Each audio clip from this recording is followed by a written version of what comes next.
আসসালামু আলাইকুম গাইস, এই মেয়েটি কিন্তু স্ক্যামার। এই মেয়েটি কিন্তু নিয়মিত এই মিম আক্তার আইডি দিয়ে স্ক্যাম করে থাকে।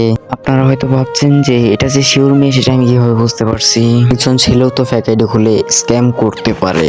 সো দেখতে পাচ্ছেন এই মেয়েটি কিন্তু সর্বপ্রথম লিস্ট পাঠাইছে হোয়াটসঅ্যাপ কোড রেফার। প্রতিটা নাম্বারে 50 টাকা করে দিবে। একটা কোড, একটা না 2 থেকে 3টা কোড আসবে আর কি। এই কোডগুলো দিলে ও 50 টাকা করে দিবে। প্রতিটা নাম্বারে 50 টাকা হলে 3টা নাম্বার 150 টাকা, আর 5টা নাম্বার হলে দিবে সে 300 টাকা। এই যে মিথ্যা কথা বলে এই যে নগদের স্ক্রিনশট দিয়ে পাঠাইছে, এই নগদের অ্যাকাউন্টে কি ওর কিনা অন্য কারো বলতে পারি না। এই মেয়েটা যে স্ক্যামার তা আমি কীভাবে বলছি, কারণ আমি নিজে নাম্বার দিয়েছি ওকে 3টা, আমাকে দেওয়ার কথা ছিল 150 টাকা। 3টা নাম্বারে মেবি 8টা কোড আসছে, 8টা কোডে ওকে দিয়েছি, ঠিক আছে। তারপর ওই মেয়েটি আমাকে টাকা দেওয়ার কথা ছিল, টাকা না দিয়ে আমাকে সঙ্গে সঙ্গে ব্লক করে দিয়েছে। আর আপনারা কেউ স্ক্যামার শিকার যেন না হন, তার কারণে আপনাদেরকে এই কথাগুলো বলা।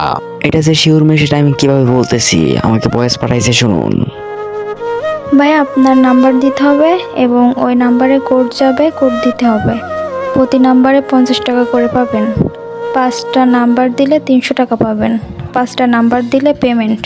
আপনাদেরকে সতর্ক করার জন্য মূলত আমার এই ভিডিওটা বানানো। সবাই এরকম স্ক্যাম থেকে দূরে থাকবেন। ধন্যবাদ।